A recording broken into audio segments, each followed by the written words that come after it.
We're going to record. All right. Got it. Okay. Got it. We all got it. Well, since we're live streaming, let me introduce ourselves. This is Veterans Voices. I am Al Byrne, and my co-host is Michael Kravitz. And today we have an old friend of ours on board, Paul Stanford, and he's in California, and we'll discuss the California stuff. I mean, water and pot. There's all kinds of things going on in California. But Oregon. What we like to do. I'm sorry. Huh? It's Oregon, actually. Oregon.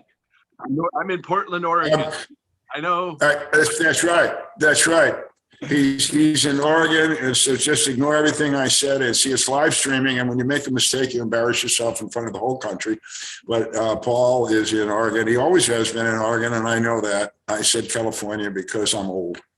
But what we'd like to do is introduce Paul. Again, he can tell you better than I can, but I think we met some 40 some years ago when we were both heavily involved in NORML, National Organization for the Reform of Marijuana Laws. And we can reminisce about that, Paul.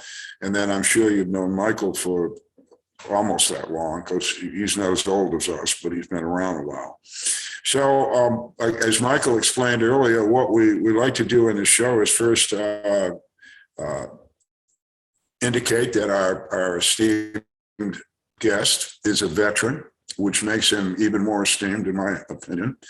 And I think you were in the Army, and I think you were in the artillery. And I was looking at that, and I'm thinking, what is guys in the Army doing? I guess you were at Schofield Barracks, maybe, and with 105. Yeah. Like, what are we going to do? Yeah, I lived in Asheville, North Carolina, and I really wanted to get out of Asheville, North Carolina. And I was going to go in the Air Force. So they gave me all these tests, and they said, oh, we want you to go into decoding messages with the Air Force. And I thought about sitting in a room listening to dots and dashes and stuff like that all day. And that did not appeal to me. So I was in the recruitment station there in Asheville, North Carolina. And North Carolina has a very heavy presence in the military. I think it has the highest percentage of military veterans and people in the Army, or at least it did then. But the Army recruiter said to me, first thing after he looked over my test, he said, how would you like to go to Hawaii? Well, I was sold. I did want to go to Hawaii. I knew that Hawaii had really good cannabis. I'd read an article in High Times magazine. So I realized that they had really good cannabis. I had already been to the White House smoke-in as well in Washington, D.C.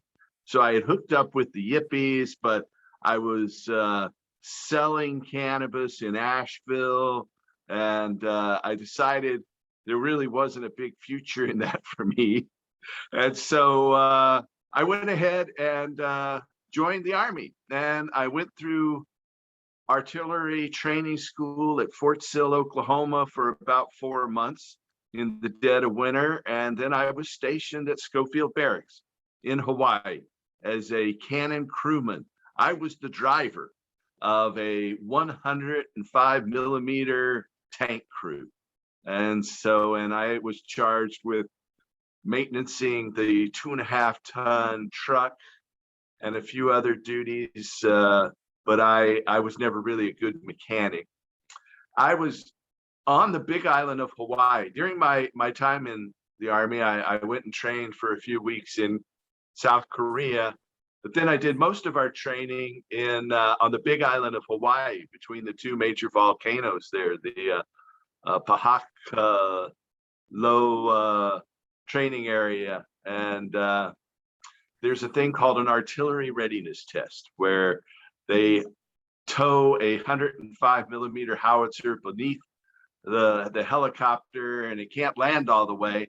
So you have to jump out. And when I jumped out, I tore the cartilage and ligaments in my right knee, and twisted my left ankle. And after a while, a few weeks later, a doctor at Tripler Medical Center on Oahu told me, well, you have a choice here. You can either train for a new MOS or a new job classification, or you can get out with a medical discharge. I said, I think I'll get out. I did not realize the benefits of being a disabled veteran and having disabled veteran status. And so, but it turned out to be one of the best things in my life in terms of, because this was back when Jimmy Carter was president, after the Vietnam veterans era. And they just had this one educational program that matched your money that you put in there while you were there. And so it really wasn't a very good educational benefit. But the voc rehab program with the VA, they paid my way through college. And I went to school in China for 2 years through Portland College. Altogether, I went to school about 8 years. I took full advantage of my educational benefits.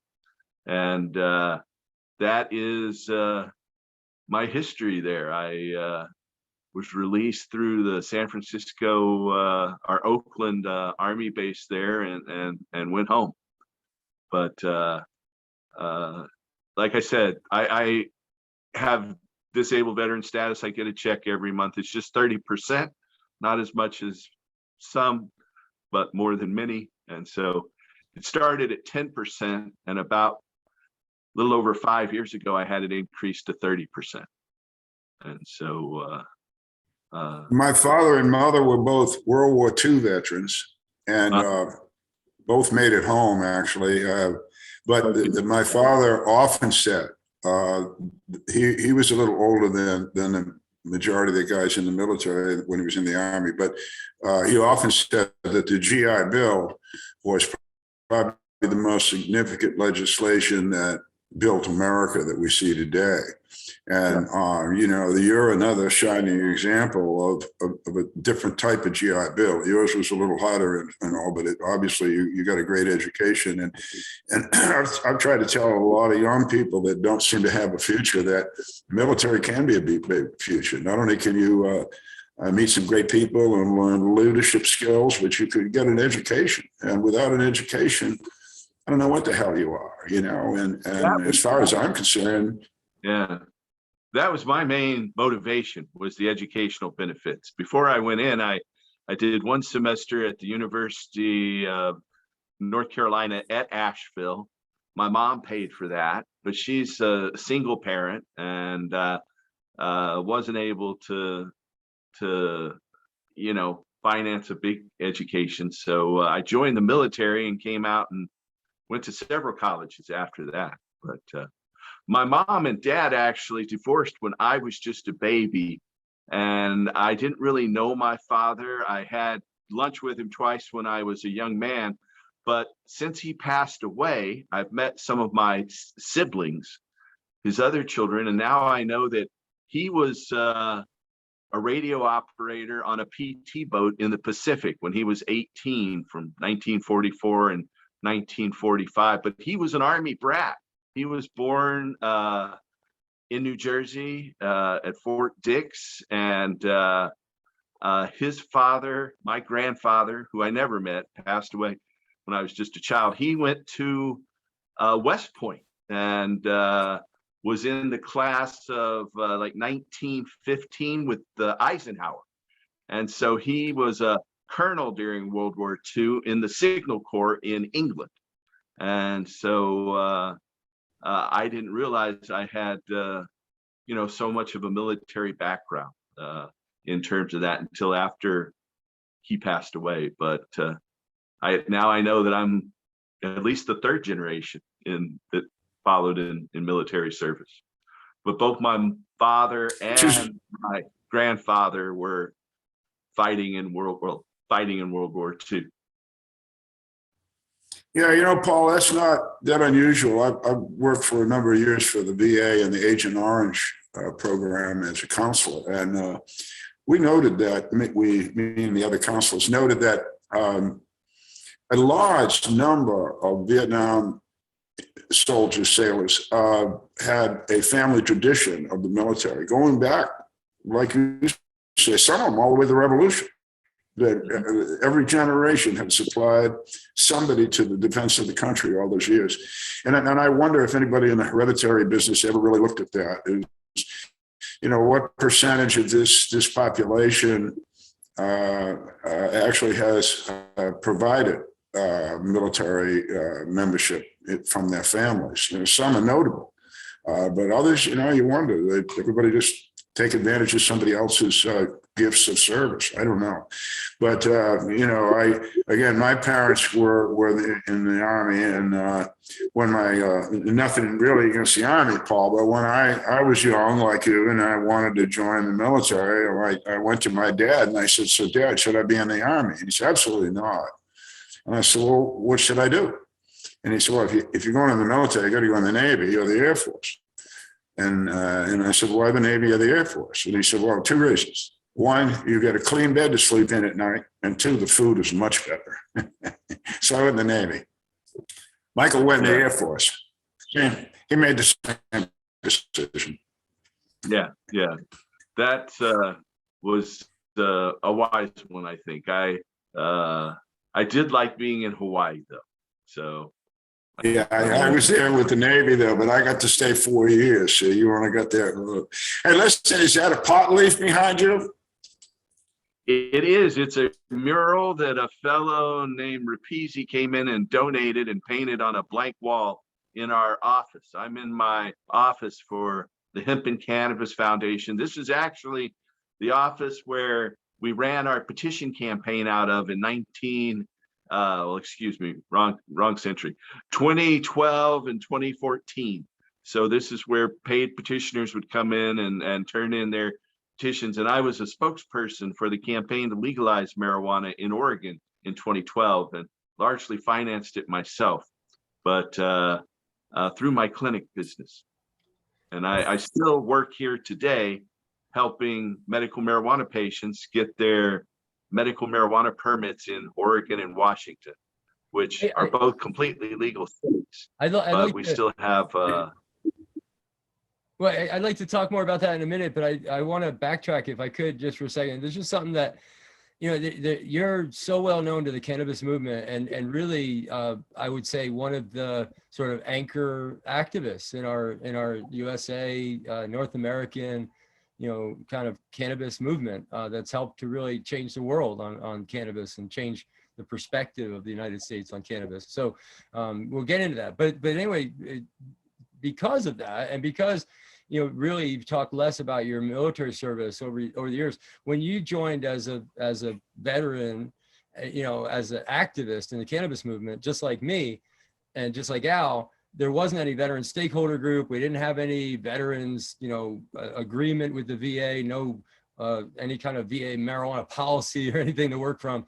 What did it feel like? What was, if you could remember, like what did it feel like as a veteran, kind of engaging the cannabis movement for the first time? Well, as a veteran, it didn't really impact me directly. When I was in the military, obviously cannabis was verboten, and they didn't have urinalysis testing then.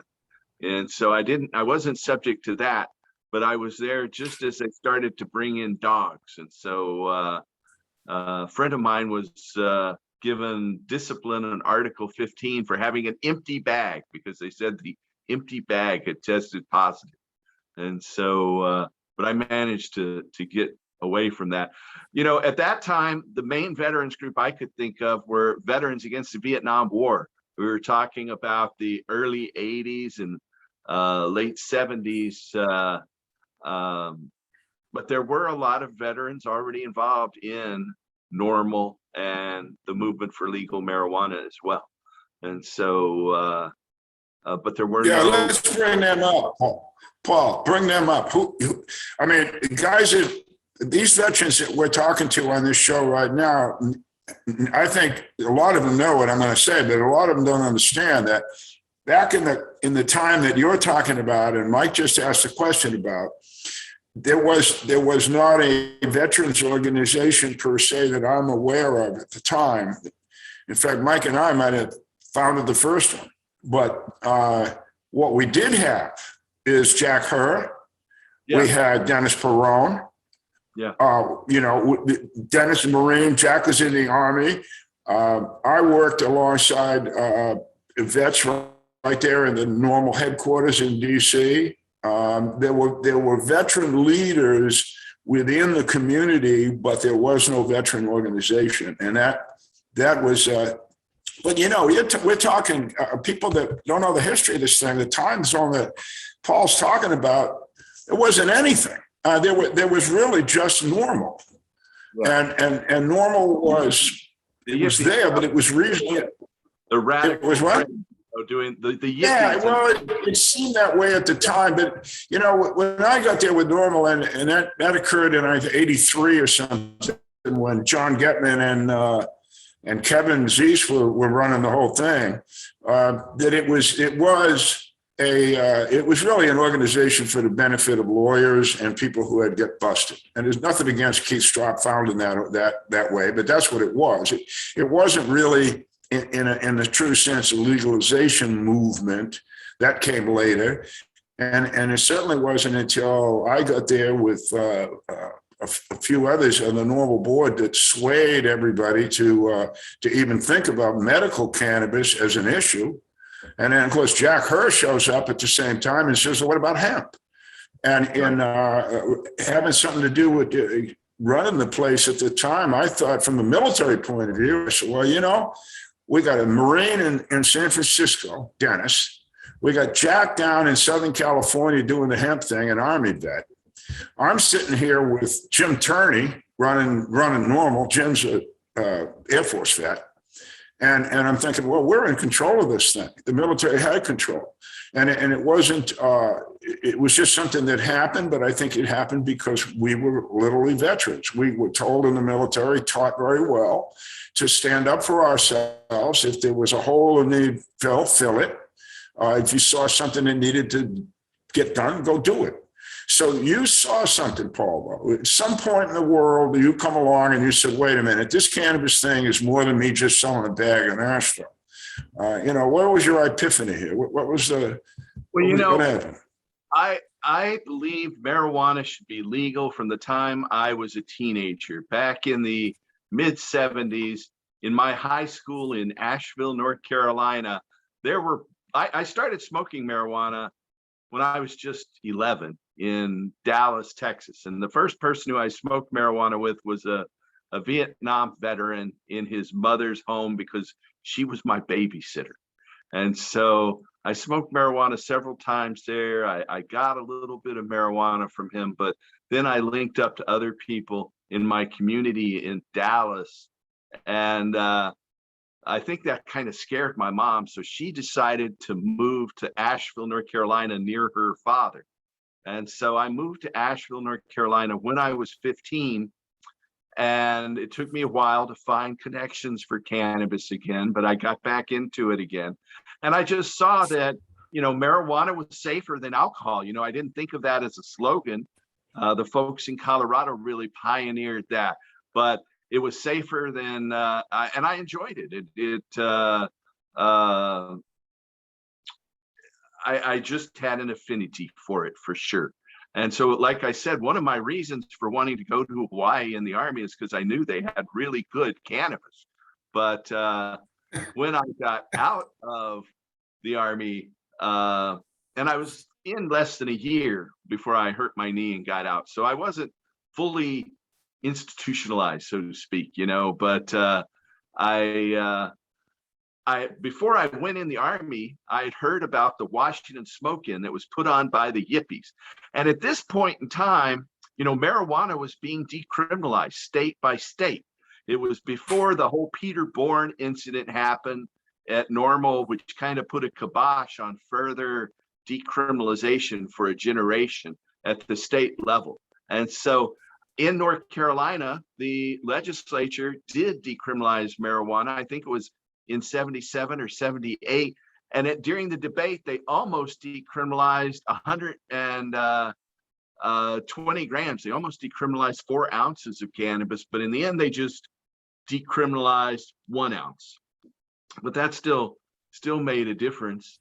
And so at the time, everybody in the late 70s thought marijuana is going to be completely legal in the next 5 years. Most people, at least in my group, and even in places where I worked, said, marijuana is going to be legal in 5 years. Little did we realize that Ronald Reagan and Nancy Reagan would come back with the reactionary past and stop the decriminalization movement and start the just say no movement. I think it all coalesced around the time that a famous basketball player, Lynn Baez, passed away from cocaine reaction. And so the movement to legalize marijuana really wasn't going very far. So I contacted in 1981 the Yippies at first, and got a letter back from their headquarters in New York saying that I was the Evergreen Yip headquarters, and they sent me stacks of the magazine Overthrow. And so I distributed that, and I organized a couple of events with the Yippies. They came through in a Rock Against Reagan concert tour, and I got permits at the state capitol in Olympia, started going to the Evergreen State College there, and I also had an event with the Yippies in the Rock Against Reagan tour at the Seattle Center in Seattle. So at that point, though, I wrote a letter to NORML, and this must have been 1982. And I got a letter back from Kevin Zeese. And Kevin Zeese asked me if I would be the Washington State director of NORML. Apparently, there hadn't been one for a while. I was just 22 at the time. I was, proud to do that. So they sent me a 16 millimeter reel of the movie Reefer Madness. And so I started showing it at my college, Evergreen State College, and I'd show it at other colleges, University of Washington, all over Washington State at universities. And at that time, I heard that there was an initiative drive in Oregon to legalize marijuana.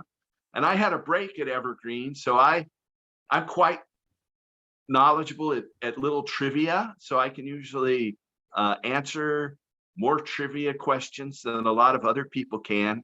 So I decided to go down during a break at Evergreen State College to Los Angeles. And I tried to get on trivia game shows. And I stayed in Los Angeles for about 9 weeks. And after the first couple of weeks, I looked in my Yippie newspaper Overthrow. I was listed as the Evergreen contact. There was a Los Angeles listing for the Reefer Raiders. So I contacted the Reefer Raiders, and I met Ed Adair. Ed Adair had a head shop on Van Nuys Boulevard called High Country. And so he invited me to come and stay in the blacklight room in the back of this head shop. So for the last about month that I was in Los Angeles, I lived in his head shop, but I also looked in the Los Angeles Times, and there was an ad in there in the help wanted section for a political activist. So I went and ended up registering voters for Tom Hayden in front of the Santa Monica DMV. And so I knew who Tom Hayden was. I had heard about the Chicago conspiracy trial. In fact, I even had a 2-record set of a play about the Chicago conspiracy trial. And so I worked for him for a while, registering voters in front of the the Santa Monica DMV. And I think that was definitely his first successful political run. But after it was time to get back to class, and so Ed Adair told me I should go meet his partner before I left town. And so I went as I was leaving and drove over about a mile just off Van Nuys there was a shop called High Country, and that's where I met Jack Herer. He took me out to dinner. He gave me a copy of his coloring book or comic book, which was about rating cannabis on a scale of 1 to 10.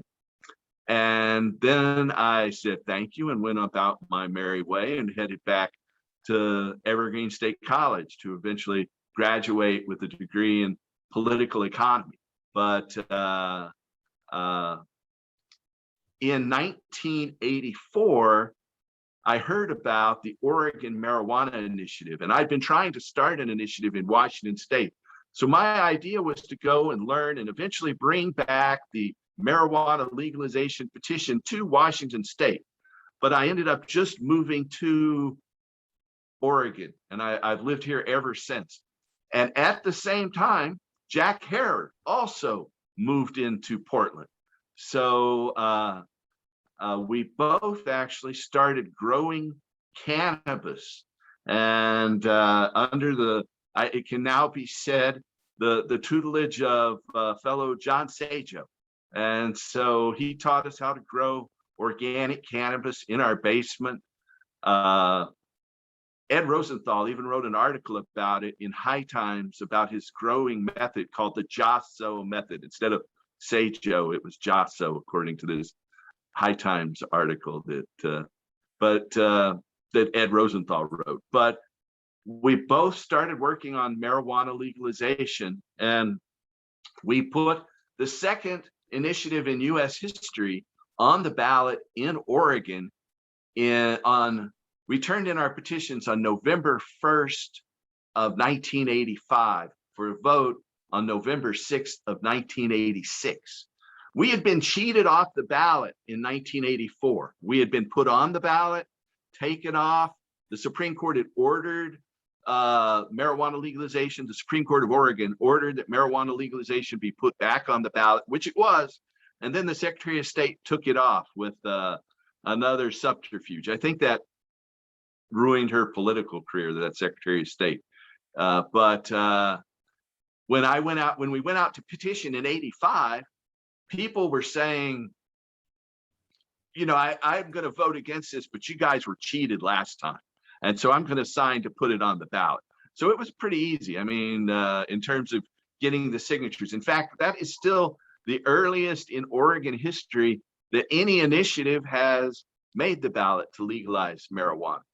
And so I worked on that. And I sold ads for a magazine we had called The Marijuana Report. And so I met a lot of different cannabis businesses and grow shop owners, and I ended up getting busted just before the election. Actually, it was in July and the election was in November. It was akin to the bust that Dennis Perone went through 10 years later. And Dennis, I met, he came up from San Francisco to help our petition campaign there in 1985 and 86. And I remember he took me, after I got busted, he came over and we talked about it. He goes, we're just not car salesmen, Paul. We're marijuana legalization activists, and you got to fight. So I did fight it. I actually filed a constitutional challenge that went nowhere to that marijuana charge. But that's kind of how a little bit of the history on how I met Jack and helped put the second vote in United States history up for a vote in November of 86. We only ended up with 27% of the vote, which was actually less than the first vote had obtained in California. The original California Prop 19 in 1972 had broken 30% of the vote. I think it was 32. So we were overwhelmingly defeated in that election in 1986. They used my arrest to intimidate a lot of other people. There's a lot more to that. I'll stop it right there. But I kept working at it. I developed a bill to regulate and tax the sale of marijuana. And I kept trying to push that for years to come.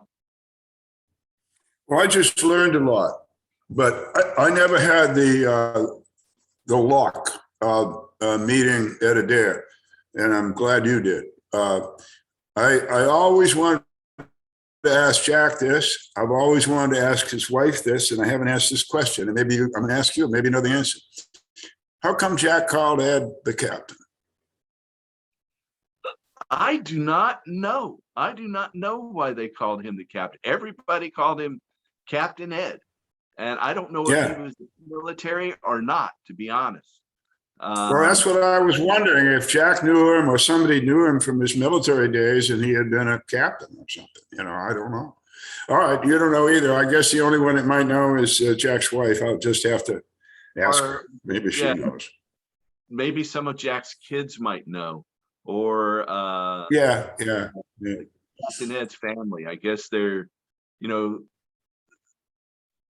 still in touch, I think. I'll have to find out as well. Now you planted a seed of questions. Why was he captain? Well, good. I don't know, but everybody always said Captain Ed. I was grateful that he let me stay in the blacklight room. That was kind of cool.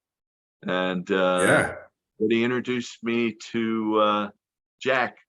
I once I moved to Oregon, I think I only saw him up in Oregon a couple of times. He mainly stayed in Los Angeles, but well, I've told this story before, Paul, but I'll tell it again because it's not bad. I was on the board of directors of Normal, and I don't know where I'm talking about now. It's someplace about 89 or 90 or something. And we were having a board meeting in DC, and we got this request from Jack Herr, who we all knew was quite the guy, to talk to the board for 10 minutes, just 10 minutes. I want 10 minutes. Well, sure. Come on in. So Jack came into the board meeting, and I say this with all due honesty.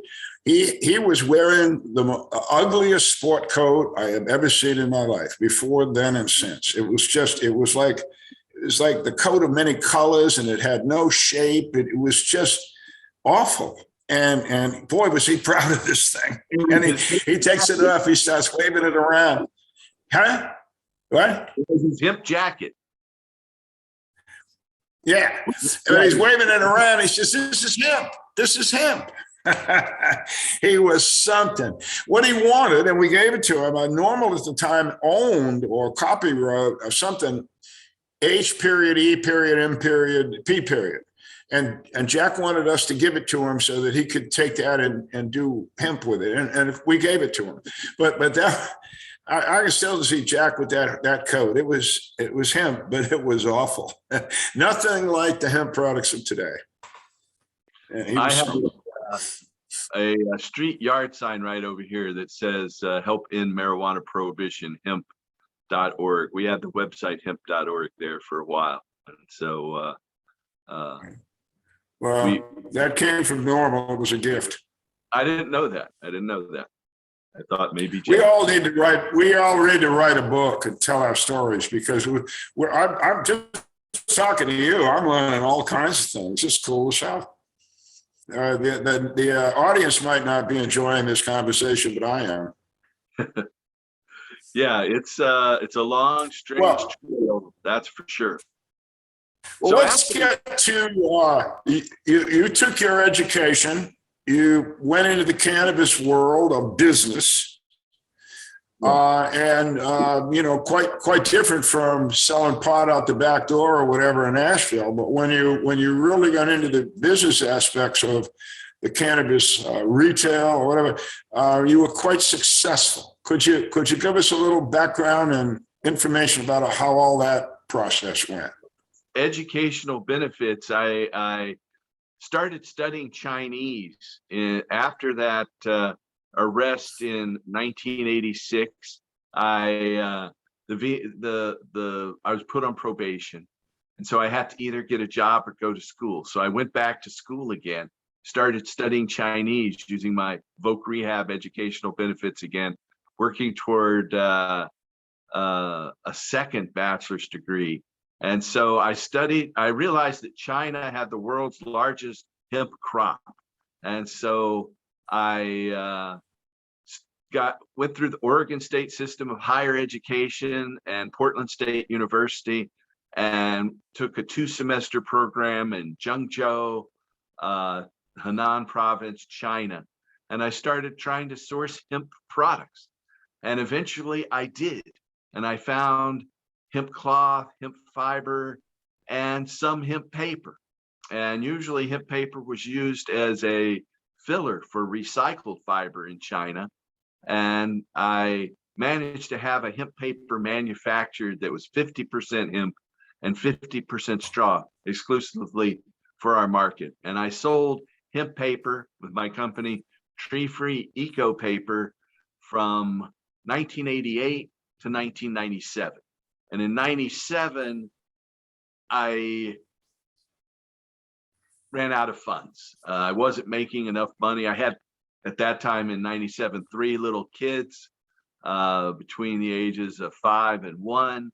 And I decided again to go back to school and use some educational benefits again. But that's when we did medical marijuana. Now, Dennis Perone had come was I was trying to do a legalization petition and said, why don't you just do medical marijuana, Paul? And I thought, oh, that's good, but I didn't really feel like I was a medical marijuana pioneer. And in retrospect, I should have. But in 96, medical marijuana became legal in California. They voted for it in 96. It went into effect in 97. And then in Oregon, we did the same thing, and medical marijuana became legal in Oregon and Arizona and Washington, D.C. And in Arizona and Washington, D.C., they managed to stop those bills from going into effect. But in Oregon, our bill did go into effect in 1999. And I had actually started doing a cable access television show in Portland, Oregon. Portland, Oregon has a state-of-the-art cable access studio system. There are 4 well-funded cable TV studios throughout the Portland metropolitan area. And so in 1996, October of 96, I started doing this cable TV show, Cannabis Common Sense. And so I had guests on all the time. But when medical marijuana was debated, I was invited as a guest on a local TV show, had an hour-long debate program called Town Hall. It was just a couple of days before the election. And so during that, this fellow stood up who was about 80 or over 80 at the time. And he says, I'm a doctor of osteopathy and I have a PhD in pharmacology, and I've taught at a dozen different medical schools, including University of Georgia, Ohio State University, and marijuana's never killed anybody and it should be available for medicine. And so as soon as that show was over, that taped commercial show at a local TV station, I went up to this fellow, his name's Dr. Philip Levesque, and I said, hey, you've got to come on my show. And he did. He came on and became a co-host on my cable access TV show there in November of 1998. And so Dr. Levesque was also a veteran. He was in Patton's army. He was a scout in the infantry. He crossed the Rhine under fire going into Germany and lost about 50% of his unit as he was crossing the Rhine under fire. And he survived, which is very unusual for scouts in the infantry back then. And but he came on our show. And when medical marijuana became legal in May 1st of 1999, patients started showing up at our TV studio to get Dr. Levesque to sign their medical marijuana recommendation. And so we did a weekly show. Pretty soon, there would be 20 or 30 people waiting outside the studio to see Dr. Levesque. And so we hired a nurse in the studio. We saw patients in this TV studio for a few months no one there ever complained. They actually made copies back. The staff helped us with that, but I didn't want to endanger the show's viability by continuing to operate out of their facility. So I looked around for other places to hold our clinic and tried out a few. I worked out of my house for a while, but after about a year, I opened a real office, and it was just overwhelmed with business. And so I had people coming from Washington State saying, "Can you help us? We don't have any doctors who will help us." And so I hired another doctor in Oregon. I put an ad in the Washington State Medical Journal for the local Washington Medical Association, saying I was looking for to hire a physician on a part-time basis with very flexible hours and no stress. I had about 10 people inquire, and I hired another doctor, Thomas Orval, who was a retiring heart surgeon who helped us open in Seattle, and the business there boomed. And so I had my history in Hawaii. I'd actually invited my wife, and I had gotten engaged in Hawaii. So I then, and Hawaii was the first state to implement medical marijuana through the legislative process. And so I went to Hawaii and opened medical marijuana clinics in the state of Hawaii. And then I opened medical marijuana clinics in Denver, Colorado, because they didn't have any doctors who were helping medical marijuana patients. So in the end, I opened in Montana, Michigan, Arizona. Dr. Todd Mikaria sold me his practice just before he passed away. And I operated his practice in Oakland, California, or actually it was next to Berkeley in El Cerrito, California. But I operated his office for about a year before I sold it back to his sister. But I opened an office in Southern California as well. So I had offices at one point in 9 states. And in our office, for instance, in Seattle, we would also go out and do what we call away clinics. And we'd rent hotel conference rooms and see patients in many cities across the state. So I followed that same model in Washington, Hawaii, Colorado.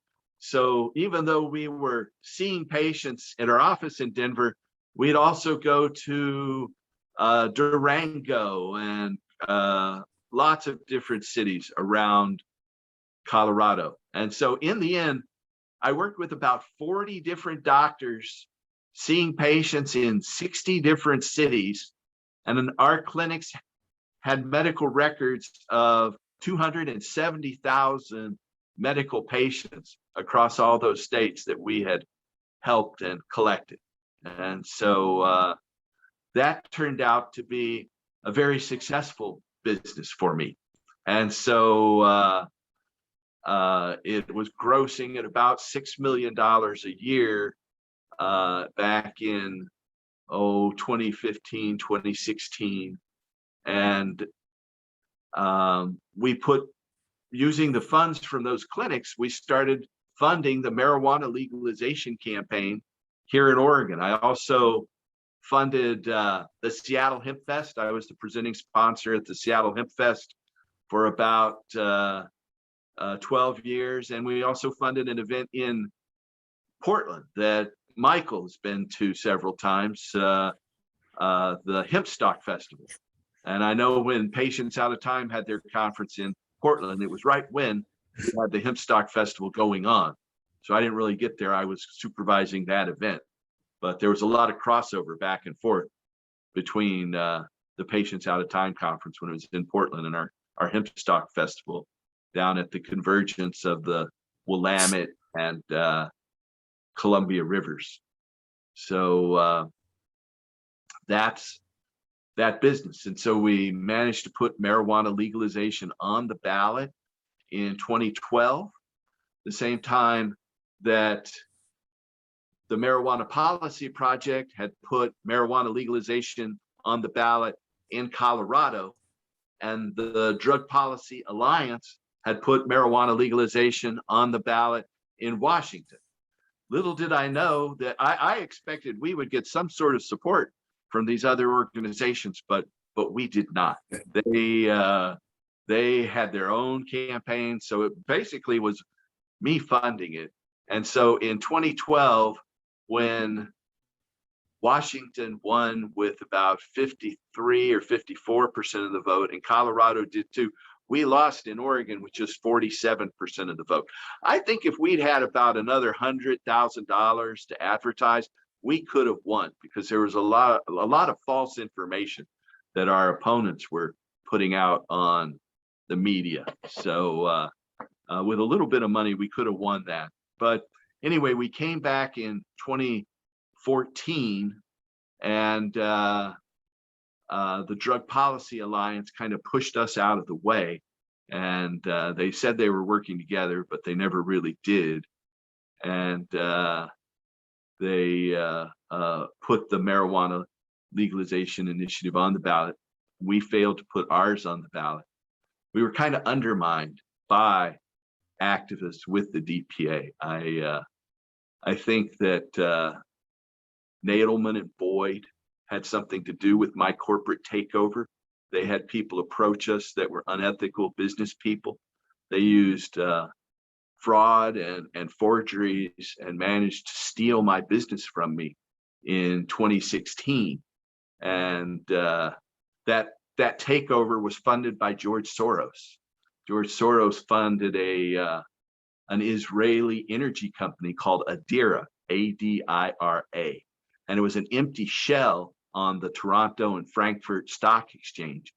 And so that business, using forgeries and overwhelming legal force, the most expensive law firm in Oregon, same law firm that represents Nike and Intel and the Democratic Party, they basically overwhelmed me and impoverished me and took my main business, and still operate it. And in fact, they put it on the Toronto Stock Exchange, and earlier this year, it spiked in value to over 800 million Canadian dollars, or about 500 million US dollars. And the value of my stock in that company is about $3,000. That's how they paid me, was with this little bit of stock. So they made about $500 million, and they gave me $3,000 worth of stock. And so, but after I fought that in court, they went and got a preliminary injunction from a judge who was later called out by the prosecutor of Multnomah County, the county I live in, where Portland's at, as being a corrupt judge. That judge gave them my company. Her name is Matarazzo. After about 6 months, I spent $170,000 on lawyers, and I went broke. And they spent well over $2 million on lawyers and filed 35,000 pages of gobbledygook. They got contempt citations against me. They said I couldn't use my name, Paul Stanford, and I couldn't use the Hemp and Cannabis Foundation. And so I was representing myself. I would go in, and there'd be 3 lawyers, 2 of them making over $1,000 an hour, and a whole team of 3 or 4 paralegals against just me by myself. But even given that, I demanded a jury trial because I knew no jury was going to rule in their favor. And so in 2019, about a week before the trial was supposed to start, they moved to dismiss their lawsuit. So I never got my day in court, and they dismissed their lawsuit. And my only option to get my company back and get that back is to sue them in Canada and the United States, but I don't have any money to hire lawyers. So now I'm just kind of operating a little clinic in this office, the same office where we put marijuana legalization on the ballot in 2012, and surviving off that. I also am blessed to get a number of little speaking engagements, like the one I just saw Michael at in Raleigh, North Carolina. We were at the Southern Hemp Expo last week. And so, and I've been honored to speak in Europe and Japan and all over Latin America. But that's kind of the story of my business in a nutshell. Well, Paul, I'd like to just, I'll confirm what you said as part of your explanation, that I found in this world of cannabis activism, or whatever you want to call it, some people used to call it the movement. I could get into that. But I found that MPP and DPF and were, as you said, they had their agenda with their people, funded by their money to do a certain thing, and they were not interested in helping. What I did find when not at normal, that was a whole different nightmare for me. But when we formed up Patients at a Time, I was fully aware then that these folks weren't going to help me or you or Dennis or anybody. They weren't. What they were going to do was take from us. When you and Dr. Levesque are on the radio, you were informative, and you would say something, and the next thing you'd see would be DPF would be parroting that without permission or without saying, "Hey, we're borrowing this from Paul and the doc." So I just for the history books, the cannabis legalization organizations were very, very standoffish to the guys like Paul and hundreds of other people that really did the grunt work and should get the credit. And that's one of the reasons we have Paul on the show, because historically and right now, we want people to understand his contribution to this. Think of what he said. If you just heard the number, some over 250, 70,000 people were helped at a time when nobody was helping these people. I mean, you don't, it's not like now. It's hard to go back and explain to you how tough it is. But, and the other thing I just want to say, and I'll give you back to Mike, Mike and I are both proud to say that when we formed up Veterans for Medical Cannabis Access back in 2007, one of our founding board members was Dr. Levesque, and a great man. His loss is felt. Yeah, it was one of my great honors, and he helped me get into that business. I'd grown up around hospitals. My mom was a surgical nurse, and so but I never thought I was going to get into a medical business. But still, being able to help medical marijuana patients has been a real blessing for myself and for all the different people we were able to help. And that's how we changed the debate in terms of, the television show, the initiative drives, petitioning and talking to one voter at a time. In the end, changed everything. We had a lot of people move here because of the show, Cannabis Common Sense, and I'm still doing it. Michael's been a guest here 2 or 3 times in the past year talking about his work with the World Health Organization and the United Nations. And so we're still doing our weekly Cannabis Common Sense show. It streams on Facebook at facebook.com/restorehemp. We had Jody Emery on this week, and fellow in Argentina, Mike Bafari, was on last week, and a fellow in Oslo, Norway, Roar Mikkelsen, who's written a number of books about marijuana policy and just had a civil disobedience action in Oslo yesterday. He was on the week before that, talking about that civil disobedience that they just had yesterday there in Oslo, where he set up a little table in front of the main police station in Oslo and sold some marijuana, and they smoked some marijuana, and he got arrested. He doesn't know if they're going to charge him yet or not. But the fact that, it was until the pandemic, we did our show live every Friday night in a TV studio here in Oregon. And Michael's been there many, many times. But with the pandemic, it's actually opened up our eyes, and now we're interviewing people all over the world through Skype. We use Skype primarily because it's free. Do they charge you to record on Zoom? Do you know? I don't think so. No, I know Skype is free and we've used Skype. Yeah, everything's free. Mike would know. Everything we're using is free. And you know, I'll tell you, Paul, you know, very rarely say this, but we easily could do another hour talking to you. It's been absolutely a pleasure.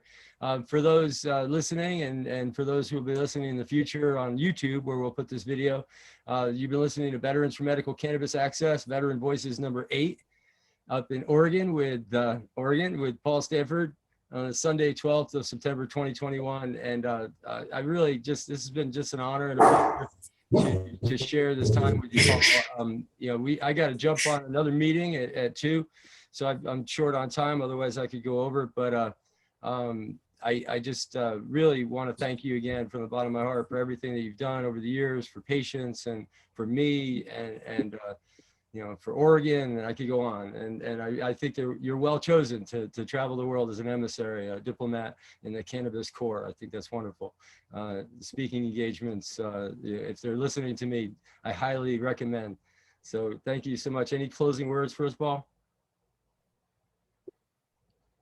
Well, I'd just like to remind people that cannabis is the oldest crop. It's been cultivated for at least 25,000 years. It's tied into every major civilization in ways that most people don't realize, from China and Japan to Egypt and Israel and Christianity itself. So not only is it the oldest crop, it's the most productive crop. So I just want to urge your viewers to work to restore hemp. There you go. That's it. Thanks, everybody. So I'm going to stop the live on Facebook and stop the record and put this one on the shelf for history. Thank you.